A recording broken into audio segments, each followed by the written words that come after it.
Welcome back to Avid Outdoors Podcast. On this episode, we're talking with Mitch Goecks of Wild Expressions Taxidermy. Stick around. Hi, I'm Tyler.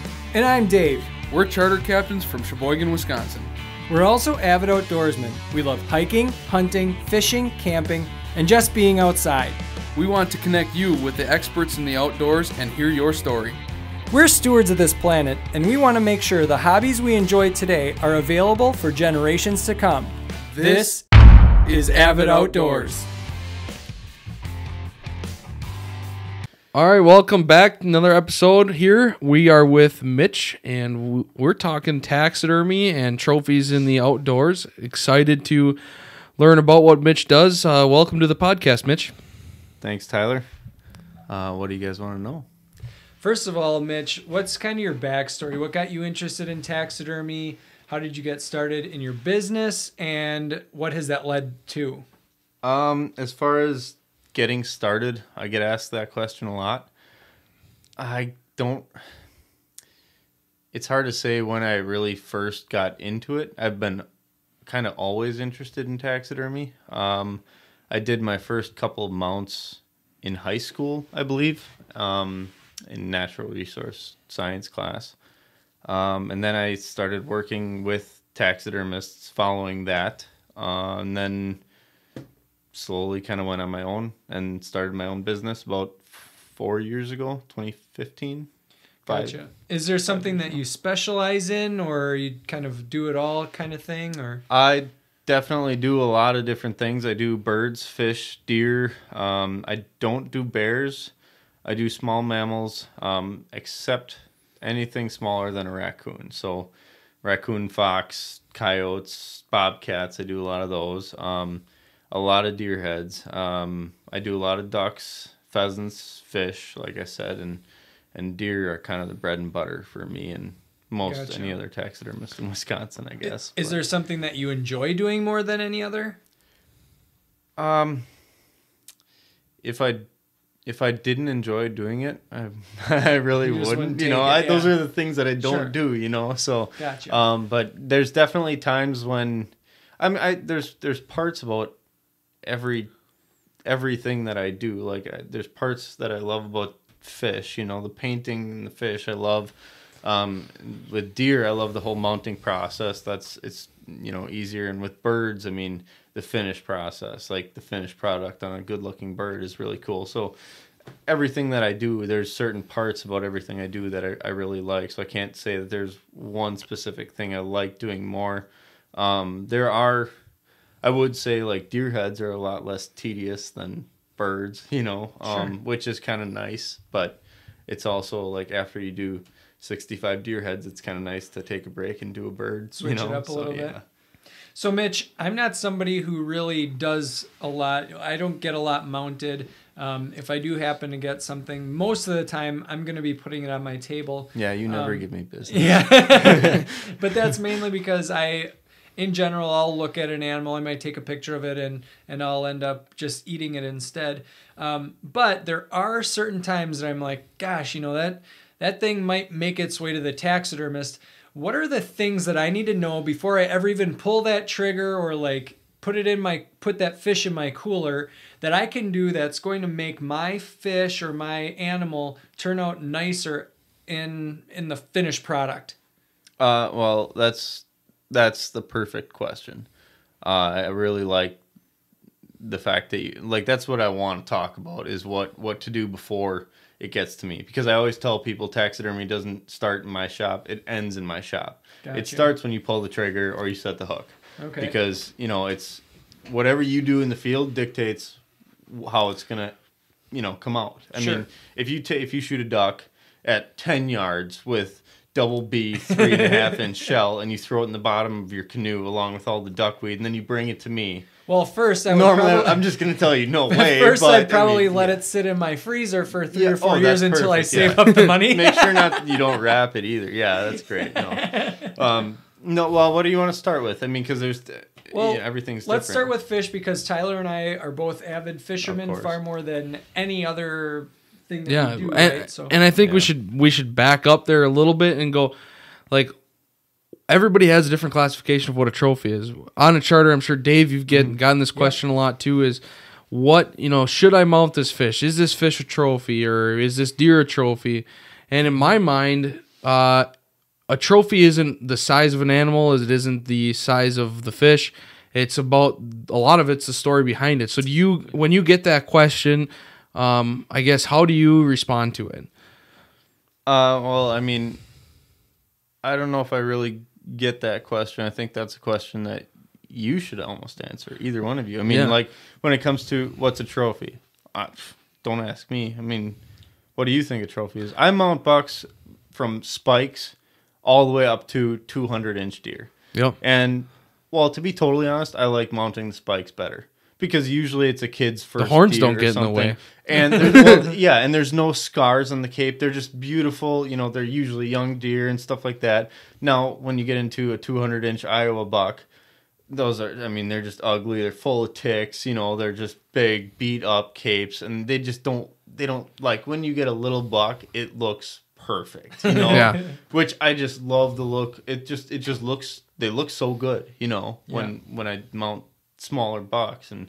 But I mean, it's one of those things where, don't ask me what a trophy is. I mean, bring me your trophy. You know what I mean? So just because somebody shoots a smaller deer or catches a smaller fish, but they still want it mounted, they shouldn't feel embarrassed to bring that animal into a taxidermist, because the trophy is in the eye of the beholder, kind of a mentality. Absolutely. Yeah, I honestly think that social media might have a component to do with all that, like we talked about earlier. I think that guys, the hero shots, I mean, I don't know. There's things I like and things I don't like about social media, but when it comes to the outdoors, I think it's just trophy. The word trophy has taken on a new meaning 10 years ago than it did 20 years ago. Sure. I mean, I think what a trophy really should be is what, I really don't care what you guys do. I mean, if you shoot a 4-corn buck that makes you happy, do it. And if you want to bring it to me, awesome. Like, guess what? It's the same price as a giant buck, so it doesn't matter to me, honestly, one way or the other. But I just love doing it. And honestly, when I see like a little kid, like a grandpa brings his kid's first deer in or something like that and wants to get it mounted, well, there's two things that come to mind. The first thing is they're almost like hesitant when they come into my shop. The first thing they say, well, it's not that big. And I always say, it doesn't matter. To me, I don't care. Like, there's a certain point when you take in 65, 75 deer per year, you're not looking at antlers anymore. There's people that every day, people walk in my shop, what's the biggest buck you got in? I don't know. Look at the pile. It doesn't matter. Everything is the same. It's the same amount of work on every single one, but it doesn't matter to me how big or how small it is. Yeah. And like I said, it's easier to work on the small ones because there's not much to do. It's just so nice. And then the last thing, I can't remember where I was going with that, but the last part of, like, when a guy, I like when a customer picks up their mount. When a guy brings in, let's say, his 10th mount in 8 years, okay? And, he bow hunts, he gun hunts, he shoots big bucks every single year.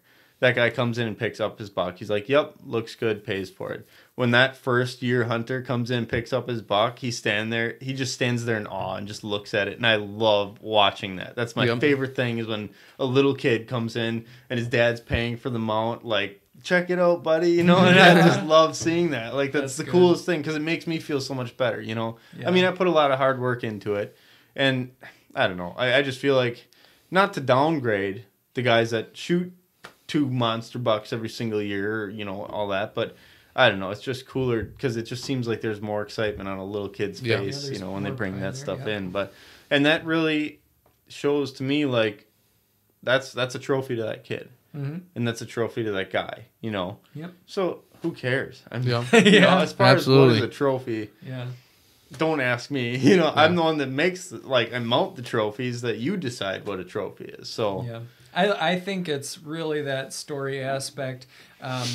People will ask me all the time when I'm on a charter fishing trip, is this something worth mounting? And I'll kind of go based on species. I'll go based on, the age of the person. Like, it's kind of weird. Like, we can't choose that for that person. They need to be able to kind of figure that out a little bit. Like, it's got to be their decision in the end, but there's kind of some determining factors, I think, like how often are you going to be able to do this, right? There was one client that we had from Florida. He caught a 16-pound king salmon, and at that time, you know, the king salmon were getting about like 15 pounds tops. Like that was a big one. That was like probably close to the biggest one we had that summer, you know? And I said, you know, if you're not going to be able to come up here and do this ever again, so many salmon if this is your biggest, if this is your biggest fish, like, get this thing on your wall, you know? I think I did a mount for a guy from Iowa. You got, so you did one from him, and then there was another one from Florida I believe I brought that to you as well. But, it was... But, those guys, I mean... We are in Wisconsin. Lake Michigan is 20-minute ride. You know, like we have access to those every year, every day if you really want it in the summer. It's going to be different for me. Yeah, you know? for you, it's going to be a 40-pound. You know, but there's these guys that'll catch a 18-pound brown trout, 22-pound brown trout, or a 24-pound lake trout. Oh, let's just clean them up and eat them. I just finished a mount. It was just picked up today in my shop. It was a 20-inch brown trout. And he mounted it. It was so it's a little different because it was an inland brown. Yeah. So a 20-inch inland brown is a big brown. So location also matters. So absolutely. But that all goes into. But when I tell somebody that only fishes brown trout on Lake Michigan, and I say, I got a 20-incher mounted, they're like, why? We don't even catch them that small, you know? So.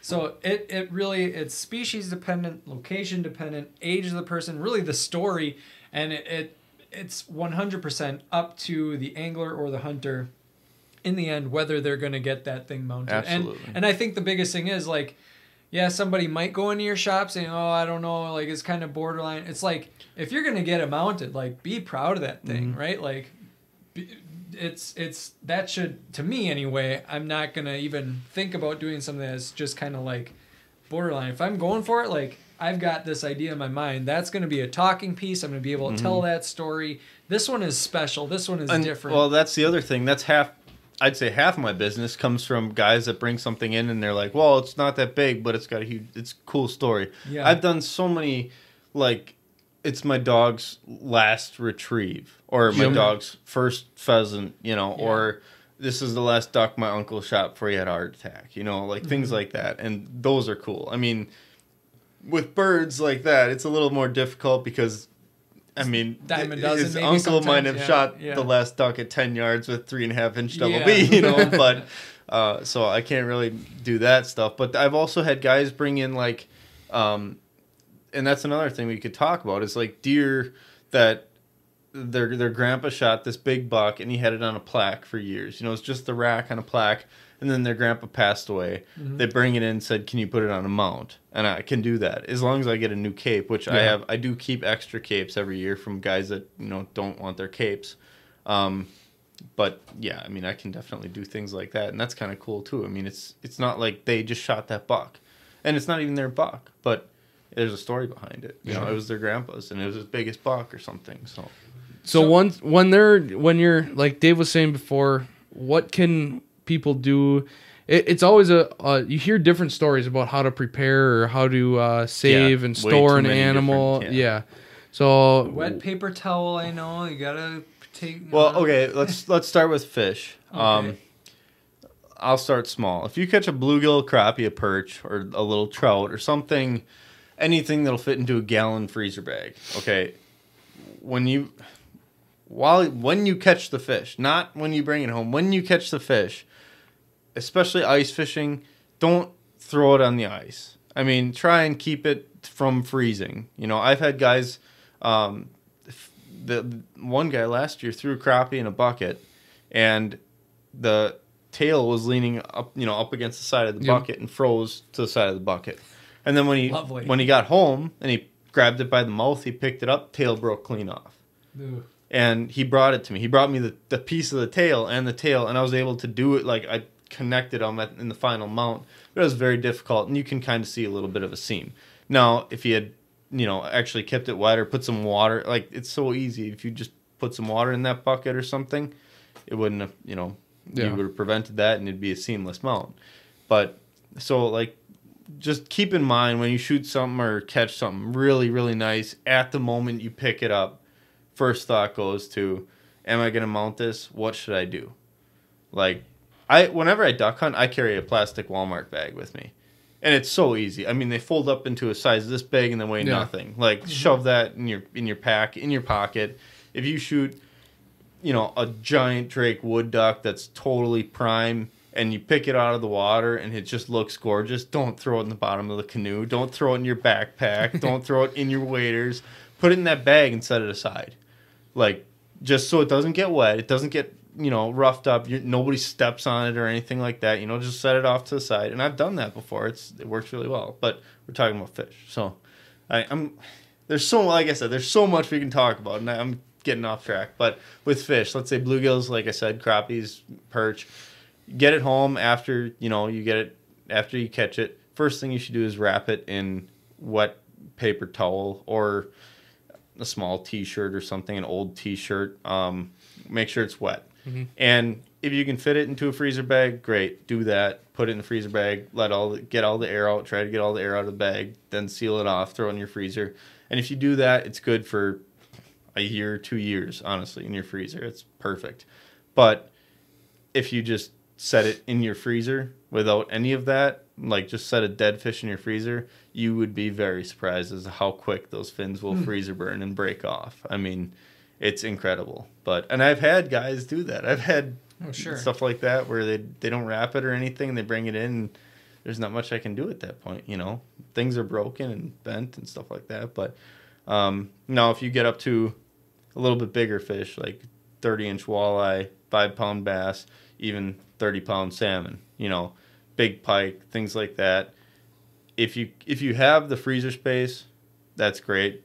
Try and, but if you absolutely don't have freezer space for a 30-inch or 30-pound king salmon, which a lot of people don't. I mean, especially I'm sure a lot of people that fish with you guys don't have chest freezers that they put wild game in, So the best thing you could do is bring it to me right away, if that's possible. Before it's ever frozen, basically right off the boat, I can come right onto your shop and absolutely throw it in the car seat and strap that sucker in and bring it to the Make sure to bolt it in. Don't break too hard, but no, but I wouldn't do that.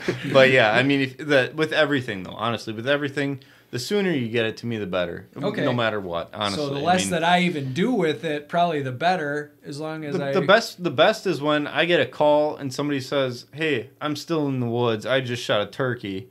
What do I do? Yeah. Okay. And I can walk them through the whole process right there, You don't mind calls like that? You're working on an animal already? No, I don't. I mean, I expect calls all day long, know. And so it's part of the job. But then again, it's also, I shouldn't say that's the best thing that could happen. The best thing that can happen is if somebody calls me and asks before they go hunting what they should do about it. Or they listen to this podcast. Absolutely.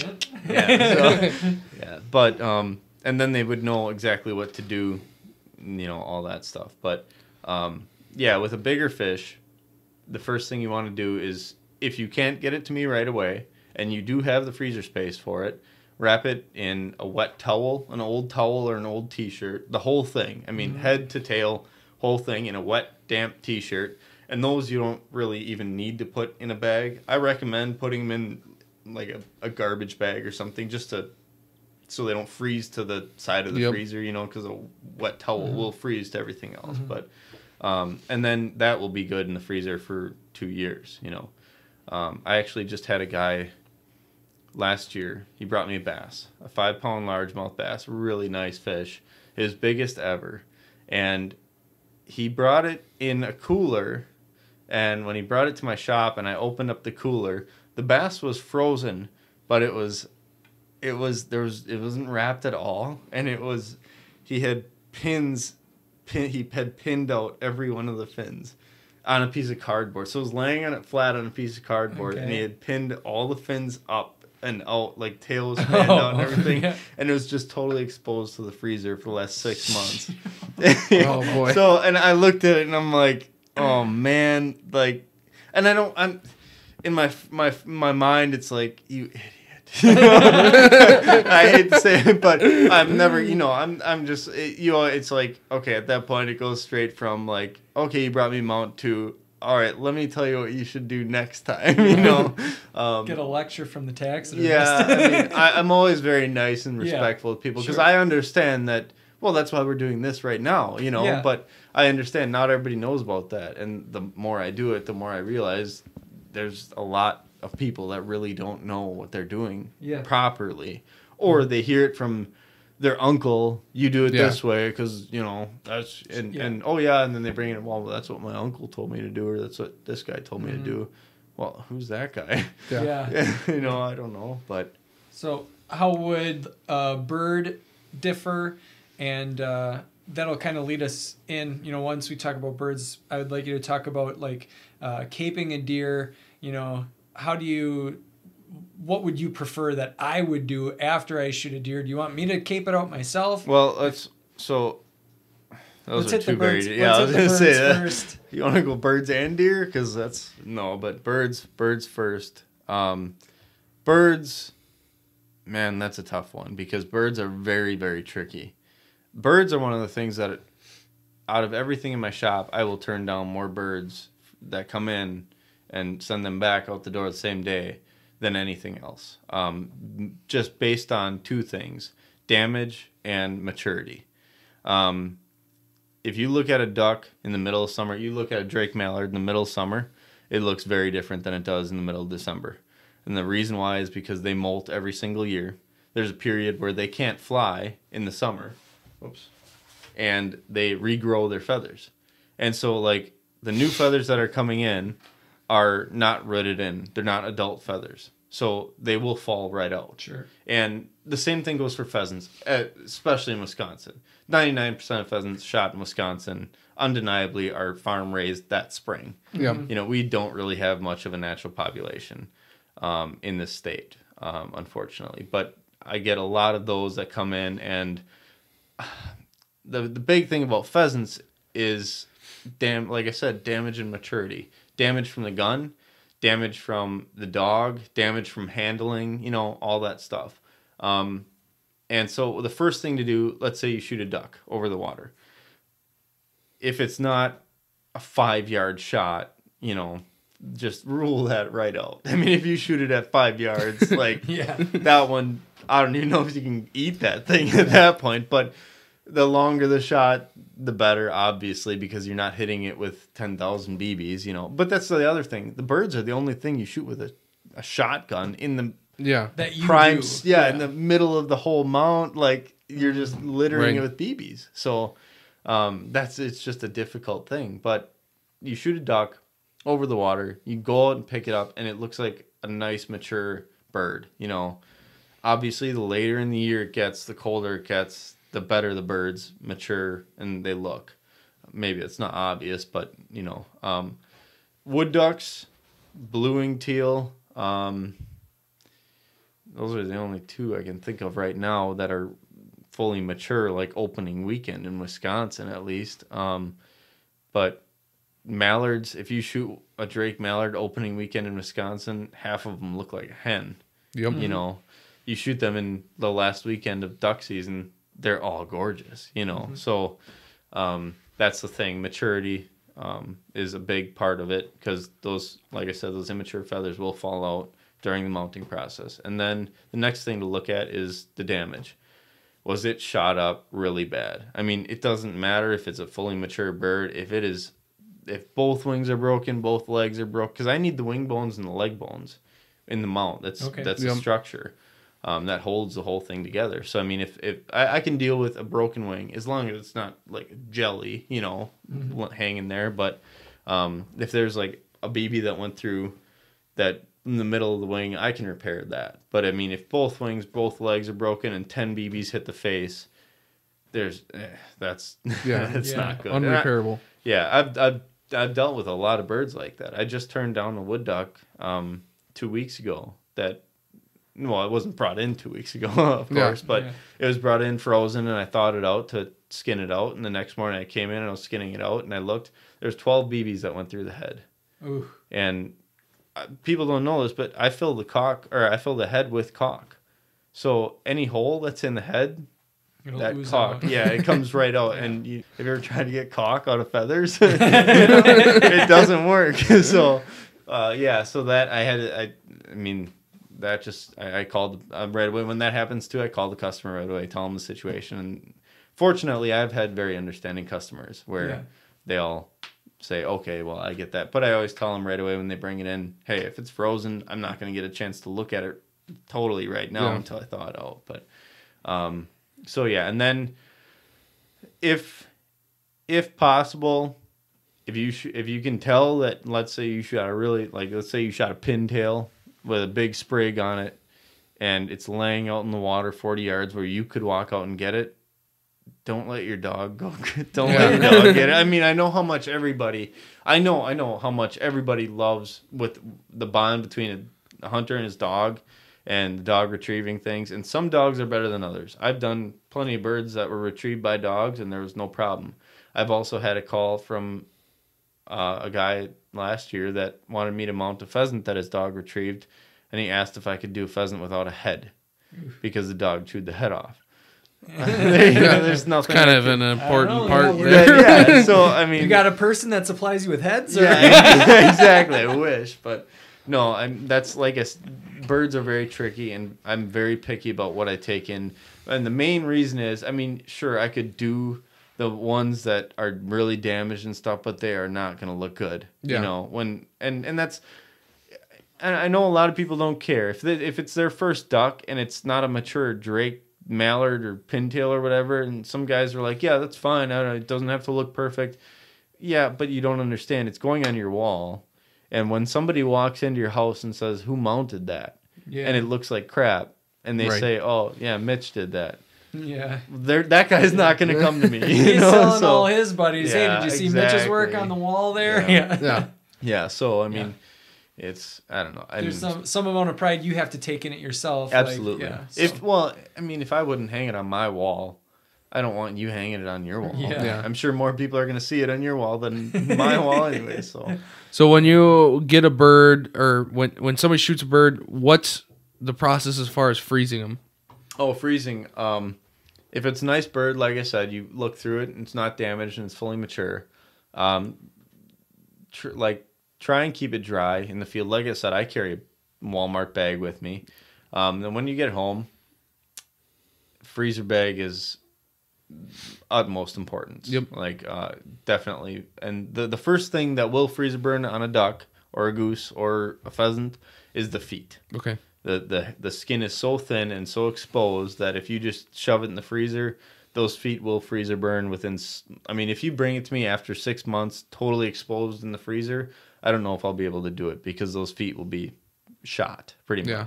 But what you should do is wrap those feet in a wet paper towel. You're going to learn wet paper towels play a big role in my job. You know? Yeah. But sponsored by Bounty. Yeah. Yeah. So what is your favorite paper towel, Mitch? Honestly, Dollar General, $2, big stacks. I go through a lot of paper towels. Yeah. But and what I always do is if somebody brings me a duck and it's like I get a lot of people that walk in full camo holding a dead duck that's still dripping marsh water, and what I'll do is I'll look it over and make sure it's good, and I'll tell them, yep, it should be able to mount it, and then if I can't mount or if I can't skin it out right then and there, which 99% of the time I'm working on a different job, I can't just stop for 2 hours and skin the bird out. I'll wrap the feet myself with a wet paper towel, and then I wrap the face, the bill, like the skin around the where the feathers meet the bill, and the eyelids. That's the next thing on the duck that will freezer burn because that skin is very thin as well. I'll wrap the whole head in a wet paper towel, and then I'll lay the head back on the back of the bird. That's pretty important. A lot of guys will just shove it in a bag, and the neck and the feathers on the neck will get broken and bent. Just lay the head back. Try and get it.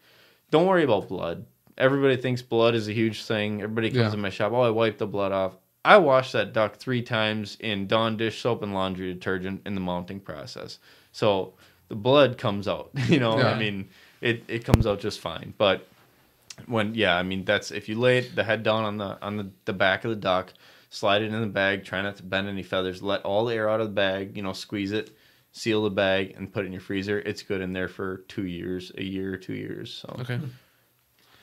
So then with the deer, I just shot the buck of a lifetime. I'm wondering what to do with it.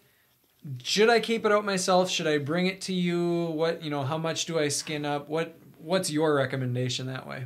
Oh, deer, that's a broad field. I've had a lot of different experiences. I've actually had I don't let people bring full-size deer into my shop. I mean, you've seen my shop. It's a carpeted showroom, and you have to walk through the showroom to get to my shop part, so I'm not going to let somebody drag a dead deer through there. But that being said, I have made house calls where somebody says, I don't know what I'm doing, are you available? And I'd be happy to do that. Yeah. Sometimes if it's far away, I will charge, a little bit for gas money to get there, and just for time, but I'm happy to do that rather than them just hacking away at it and not knowing what they're doing and bringing it to me, and then I have to fix something. But if you shoot a deer,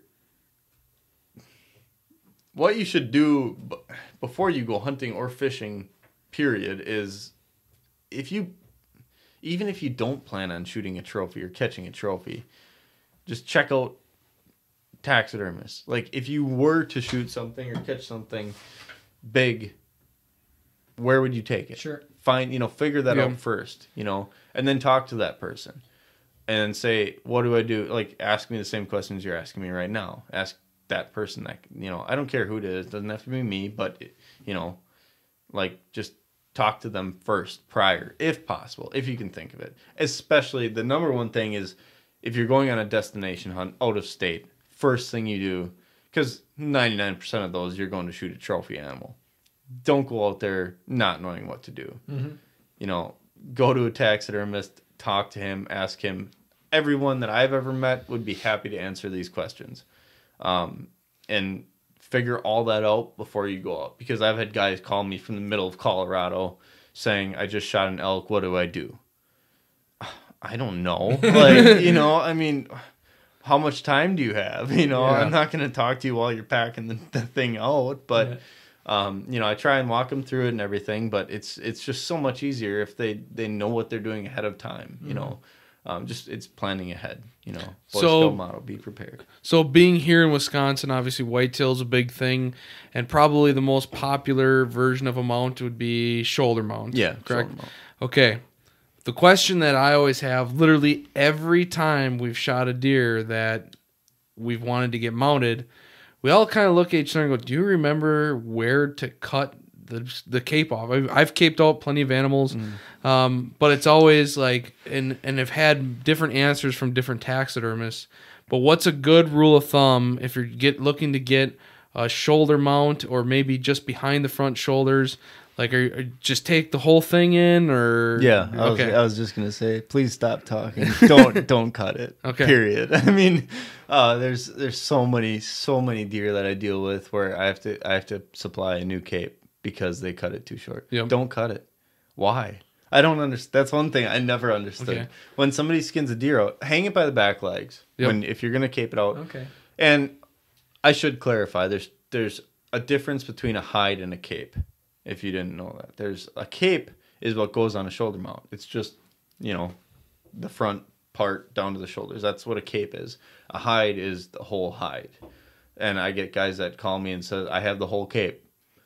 Well, what does that really mean? Like, I don't know if you have the whole hide or the whole cape, and it's hard to understand that. But that's one thing I wish was more universal that people knew. But yeah, if you're gonna do your own, hang it from the back legs. And another thing, do not, if you do hang it from the back legs, and let's say it was gut shot or something, and you want to clean the inside out before you butcher it, don't spray the inside with a hose while it's hanging from its back legs. Yeah, hang it from the horns first, and then wash let it dry. Yeah, that's let not it a problem drip to out. hang it from the horns ever. Not really. I mean, late season maybe, like late. I wouldn't do that, but I mean, I wouldn't even drag it by the horns if you shoot it in December or something like that. But Yeah, if I mean, don't put a rope around its neck, but you can hang it by the horns if they're solid. Then wash it out with a hose or anything you want to do.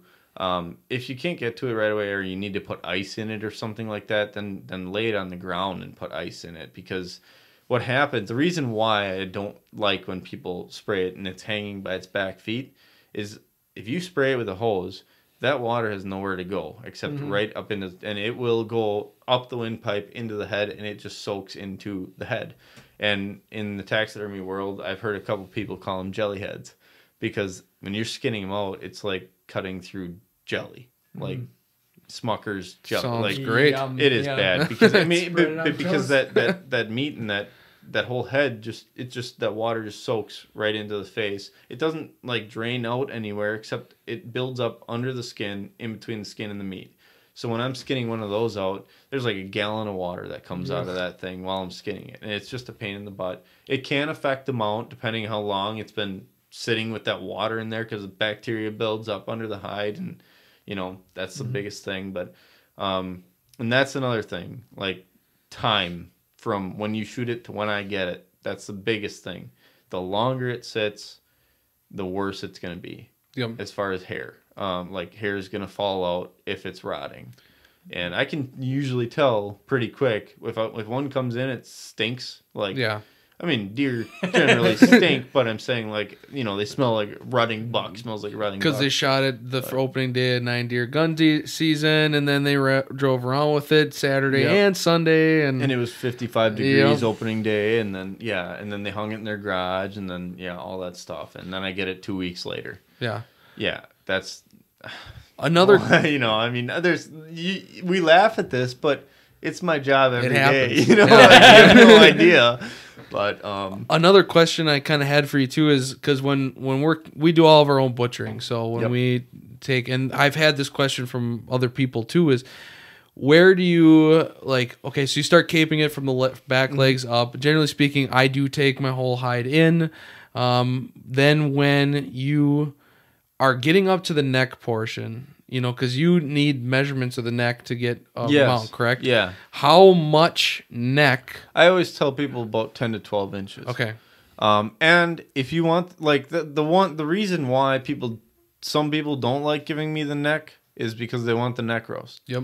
I can give you the neck roast. Come back in an hour after you bring it in. You drop it off. I will skin it. If it's thawed out, I will skin it out that day. I will not let it sit in a 60-degree shop overnight just to rot. Right, it's just, I don't know.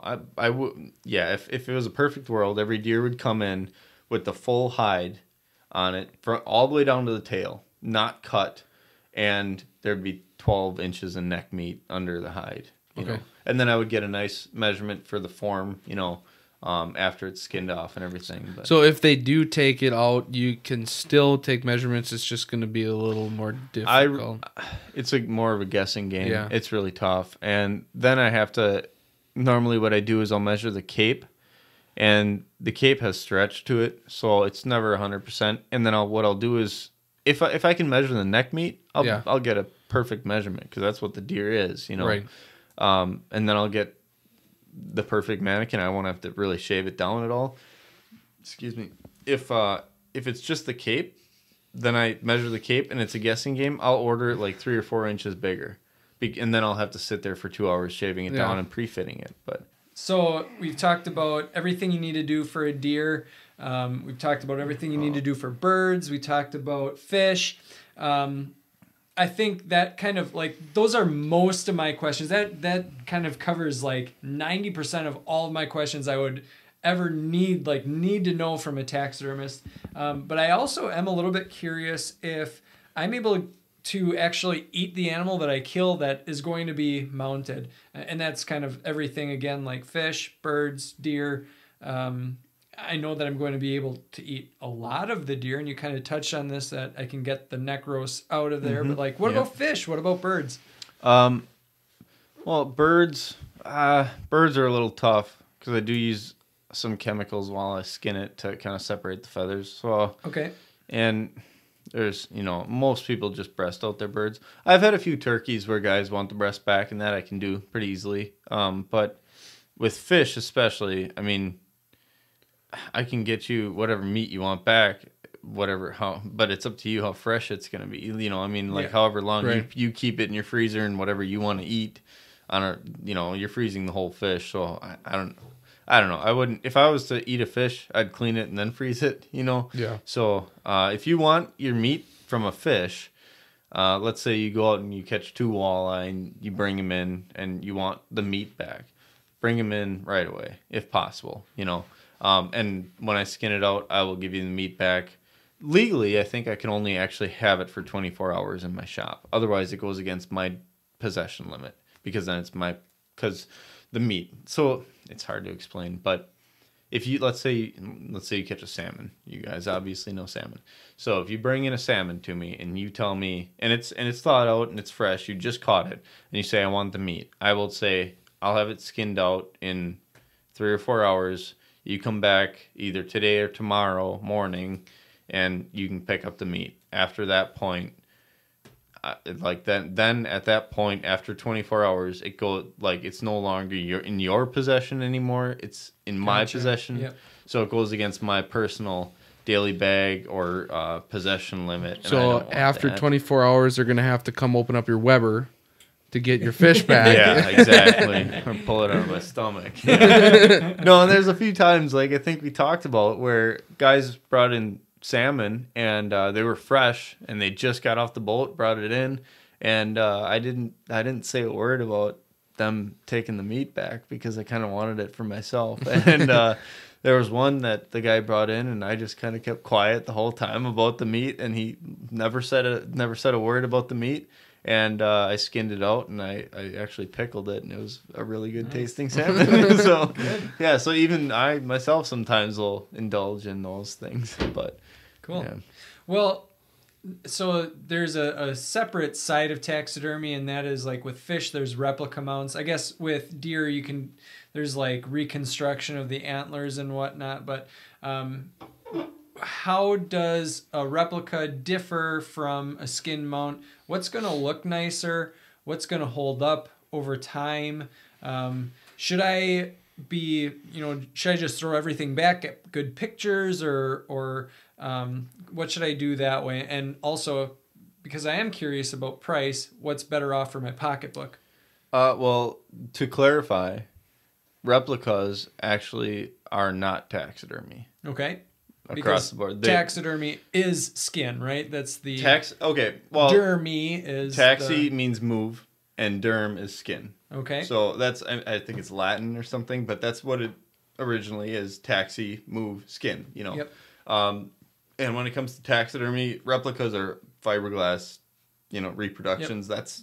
No skin involved. No skin involved. It's all painting and gloss and stuff like that. But you do replicas? I do not, okay. Actually, because like I said, I only do taxidermy. You are only a taxidermist. And if I was to, people ask me about replicas and stuff, and when I tell them I don't do replicas, if let's say you caught a bass and you didn't eat it, and which I would. Yeah, exactly. That's, oh man. But anyways, if you didn't eat it and you wanted to mount it and you let it go. Oh, jeez. I'm just wondering if I should leave or not.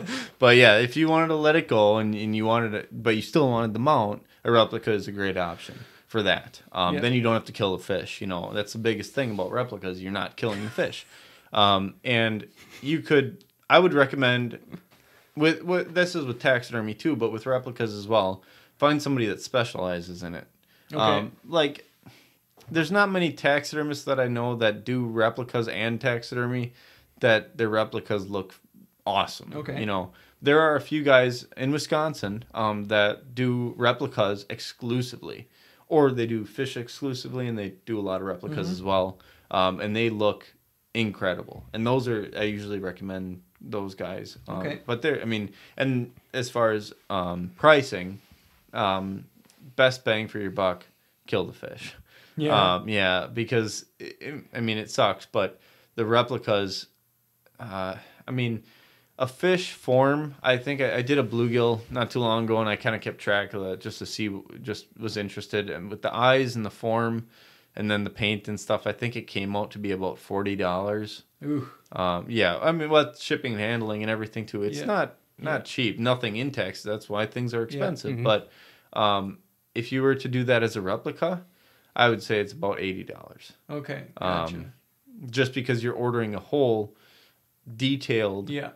You're ordering the fish, you know, like Yeah. this is the fish that you caught. You're ordering it. It's just white, you know. So and it's fiberglass. It is very detailed. It's molded and everything, and it's not cheap. Like I know a guy that did both of them, skin mounts and replicas. He charged 14 per inch for skin mounts and 21 per inch for replicas. So I mean, there's a big price gap in it too, you know. But and I only catch really big fish, so yeah, I don't. That's believe $7 Yeah, it all adds up times when 40. you're Dave Yeah. Lutzy. Yeah, exactly. Captain Dave. So and the replica would hold up a lot loger, you think, or skin mount? Like, Well, that's the other thing as far as longevity of your mount. It depends where you put it and how you take care of it when it gets home. If you don't dust the mount ever, if you smoke in your house, you know, and this goes for anything. I mean, replicas, deer, bear, fish, whatever. And you know, you have a cat that plays with it every once in a while or a dog chews on it. Obviously, it's not going to last 40, 50 years. Yeah. Or if you hang it in a bright sunny window on the south side of your house, it's going to fade really quick. So I would definitely recommend if you're anything, birds, fish, anything, keep them out of direct sunlight. Even if it's just an hour a day the sun hits that wall, that's an hour a day for as long as that mount is hanging there. And that will bleach that mount right out, you know. I saw an elk. Last year I did a refurbished job on an elk that was hanging in a restaurant with big windows on a lake. And the elk, the whole front half where the long hair starts in front of the shoulders, that really dark, you know, dark brown hair, and then it goes to tan behind that. It didn't have a color difference between the shoulders and the front half. It was all straight blonde.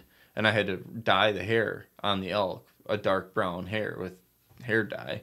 So you're saying not only you're a taxidermist, but you're also a beauty salon. Actually, well, no, the funny thing is I had my buddy's mom help me with that, and she does work for a beauty salon because I knew she would know exactly how to do that. That's great. Yeah, that worked out well. But yeah, let me just say one more thing about as far as keeping mounts longer. Do not hang them above or below air conditioning or heating vents or a fireplace, like, because that will, you know, heat and cold fast, and you know, the temperature and stuff like that will just break down the hide and everything much quicker. But you mentioned 40 to 50 years. Is that typical for a mount, or they go longer? Better quality, you know, better quality things last longer. I mean, and that's taxidermy in general. You get what you pay for. Okay. Just like a lot of other trades, you know. And to be totally honest, one of the calls that the one call that I really dislike, top 5 calls that I hate to get, I should say, is when during deer season, when I'm getting 30 calls per day about deer heads and stuff like that, somebody calls me up and says, the first thing they ask is, what do you charge? Don't like that, because I know that person is just price shopping. And they will go probably, and then, you know, I tell them my price, and then they'll say, okay, I'm going to call around. You know, they're not going to go to me. I 99% of the time, I don't get a call back from that person. Just because I'm not bottom, you know, as far as cheap, but I'm not the top either. I do consider myself to be somewhere in the middle. A top end would be, I know a guy that charges $750 for a shoulder mount. And he gets a lot of business. And I know a guy that charges $380 for a shoulder mount, and he gets a lot of business. But they're two totally different customer bases. Yeah. You know what I mean? Yep. And the guys that go to the cheap guy, just, I don't know if they've ever seen any really good quality taxidermy. You know, you wonder what their house looks like. But the guys that pay big money, those are the houses that you walk into where you look at every mount and you're like, that's incredible. That looks... That's just awesome. You know, it's cool. And I don't know how other people feel about that, but I've felt like that every time I go into somebody's house, and obviously I'm drawn to mounts because of what I do. Yep. But that's quality is the first thing my mind goes to. And if they have a bunch of just cheap mounts on their wall, it's like, oh, that's okay, you know. Not that it says anything about the person, but just like looking at the mount, it's like, oh, that's not that great. Like, this is wrong with it. But then when you walk into a house and there's quality mounts on the wall, it's just cool. It's like, wow, that is done really well, and that is beautiful. You know, that's awesome work. Sure. But, So at home, what's the best way to care for animals with dust and all the other stuff? I've heard many things, but what's the actual way to do it? I think there you got a little more leeway. I've long-haired animals. I've taken a shop vac to them to get dust out of them, and spider webs and stuff like that. Shorter-haired animals, I'll spray Pledge on or not that I'm plugging Pledge, but a duster, you know, on a Scott brand paper towel, and you know, then I'll rub the dust off that way. But yeah. And same thing with birds too. I'll spray a duster on a paper towel, and I'll lightly, you know, go over the feathers. But you definitely don't want to take a shot back to a duck. Yeah. You know. So, but with fish too, I mean, that's fish if they're glossed, you know, they're pretty solid. You can dust those pretty easily. That's, you know, with whatever you normally dust with. Even like feather dusters really aren't used much, but like a Swiffer or something like that. There's another brand plug I'm going with. Yeah, you can use those too. So, and if a mount does happen to kind of just grow old over time, there are options for restoration. Are there any like deal breakers? Like it's just too far. Yeah, there's I get a lot of those.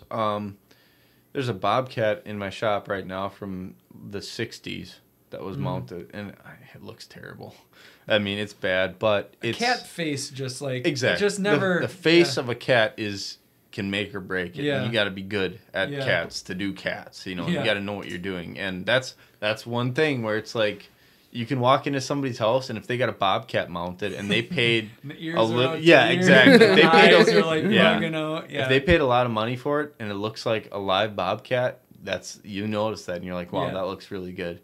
But if they paid $200 for a bobcat mount, you'll know. You walk, paid $200. The eyes are looking pretty two easy. different directions. You know, but no, there's things I can do. I've done quite a few refurbished jobs, and a lot of them are just not really old wear and tear, but this fell off my wall, you know. Yeah. And sometimes ex-wife threw it off or something. Oh, yeah, I know a guy like that. Yeah.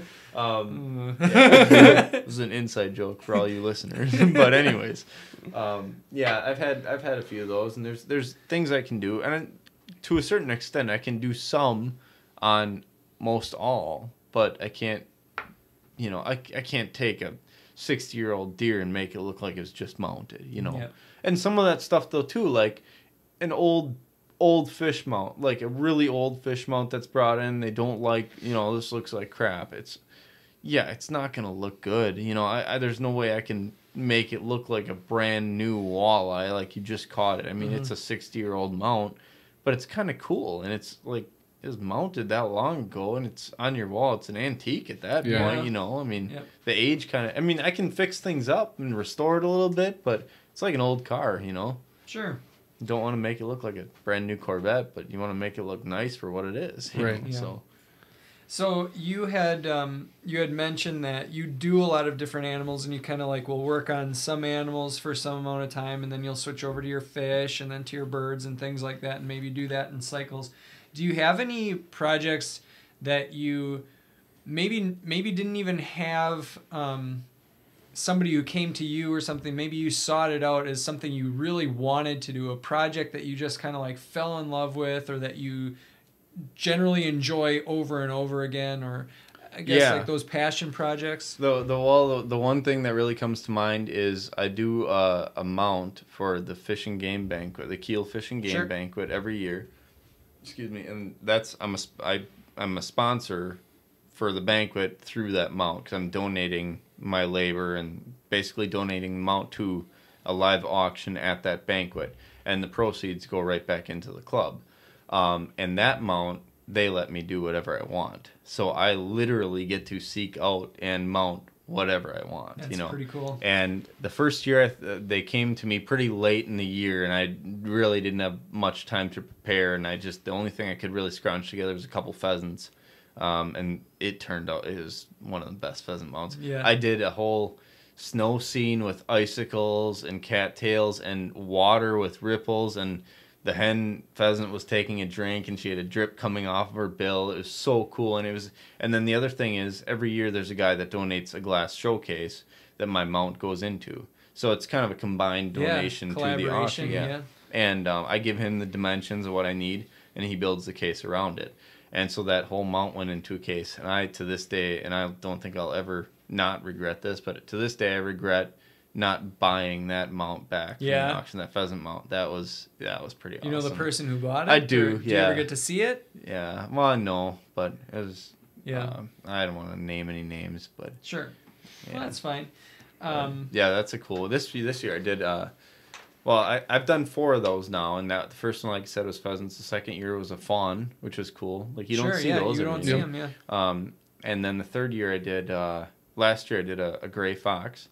And then this year I'm still working on it because the banquet's in March. I'm almost finished with the mount. I still need the case. But it's an otter, a really big otter. I've seen it. It looks great. Yeah. It looks really, really It's cool. really cool. And when it comes together and I put the case around it and everything, it's going to be the same thing as the pheasants, where I'm going to have to bring a little extra cash, to that banquet, because depending on what it goes for, I might need to buy that thing back, But it's holding a 9.5-inch bluegill, and it's coming out of the water. It's pretty cool. Well, that's pretty cool, and I'm sure everybody there really appreciates you donating that. And I know you said you're actively involved other ways in the outdoors. We don't really have time to get into everything that you do outside, but what other organizations are you involved with besides Keel Fishing Game? You had said not a whole lot. I don't know where you got all that information. Well, you're bass fishing. Oh yeah, that way. Oh yeah, stuff. I'm a tournament director for the Kettle Moraine bass anglers. That one I will give a big plug to, because we welcome new members, and we want new people to come into the club, and it's basically just. I love that club. That is my summer stuff. Yeah. I mean, in summer, it's hard to focus on work when I got a tournament coming up. I'm online looking up YouTube videos on this and that, and people that have fished there and stuff like that. And I love that club. I love fishing with that club, and it's just this is my first year as tournament director for that. So sure, but. And again, I think in every episode, Tyler and I really stress that we want to set this planet in a place that, the next generation is going to be in a good place. So what would you say to the next Mitch Goecks who wants to become a taxidermist? Maybe he's sitting in a high school class right now. Maybe he's in an ag class, and he wants to maybe do his first mount. Maybe he wants to really get into this. What do you recommend him? What would you say to that student or that kid? That's a good question. That really is. And to answer that, I think I got to go back to think about how I felt about it, because that was me. I mean, sure.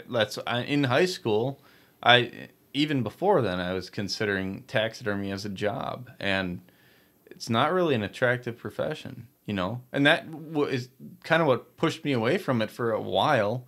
I went to school for graphic and web design after high school. I hated every second of it. It was terrible. And I realized I'm terrible with computers and technology. I mean, not terrible, but I'm not good. I'm not good with computers and all that stuff. I can't figure all that stuff out. It just doesn't compute.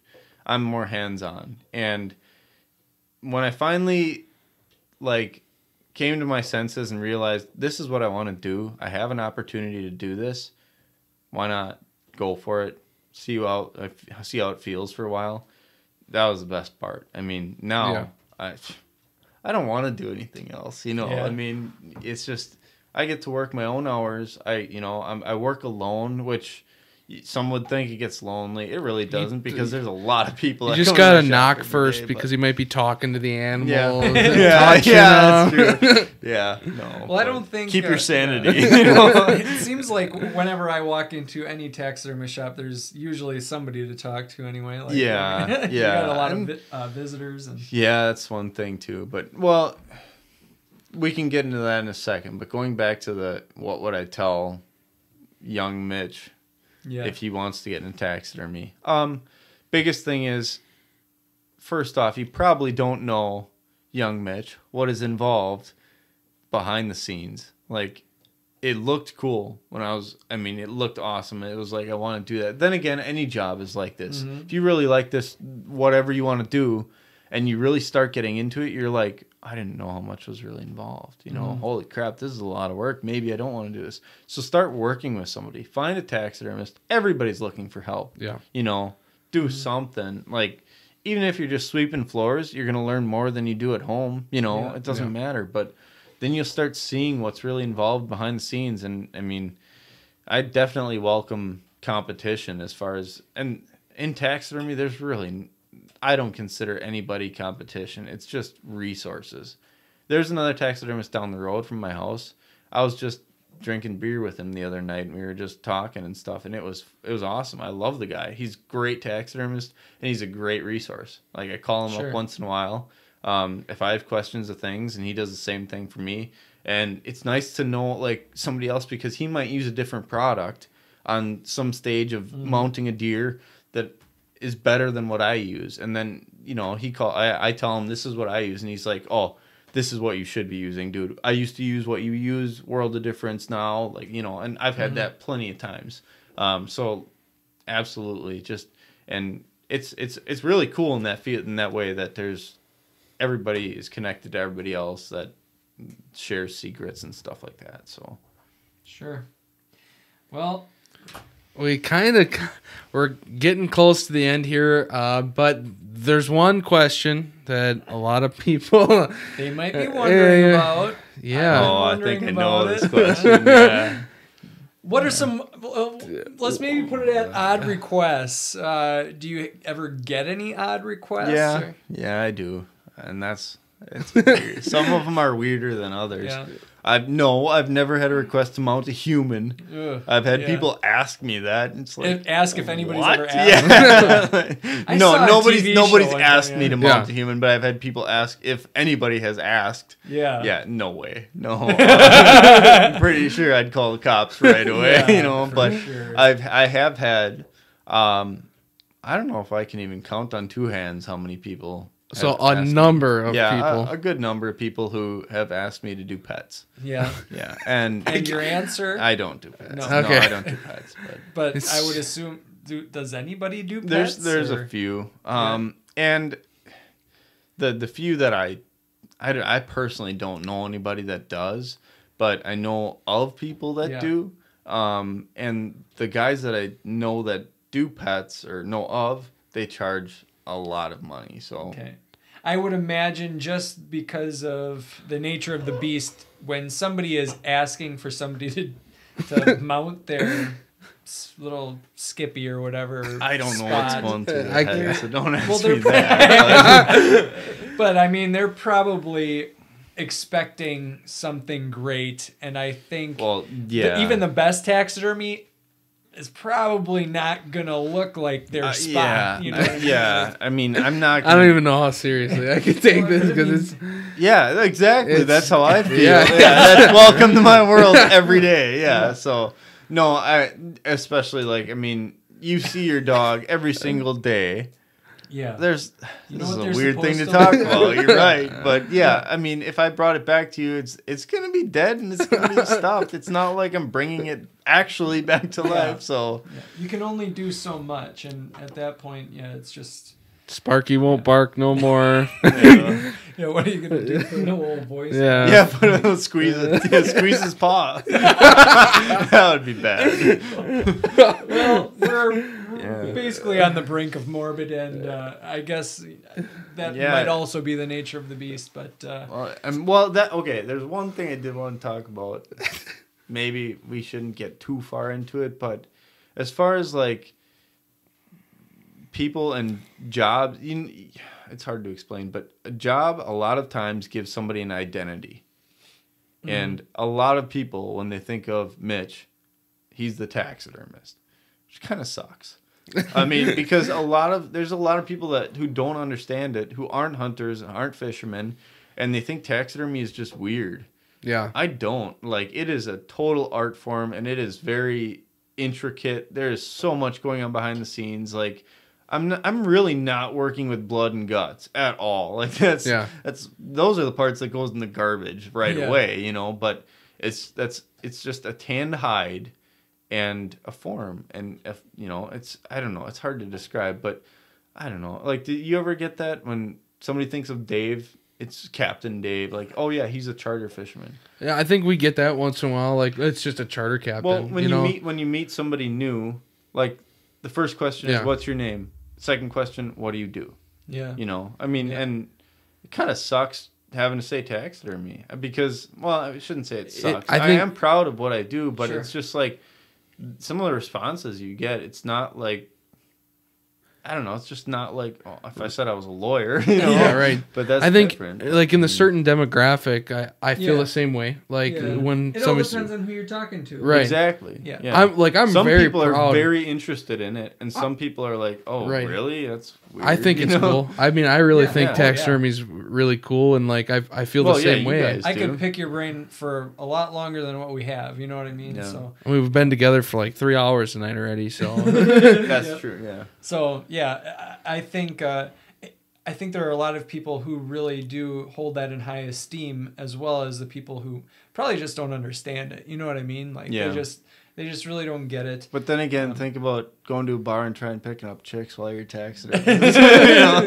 like, not really the most attractive profession. You don't exactly have your slaying mustache anymore. No, that handlebar mustache, that was something. That would have been easy. It wouldn't matter what profession they just ran right up to me. They didn't say a word. You just stood there and... Yep, I just walked in and they came to me. Yeah. No, that never happened, actually. Surprisingly.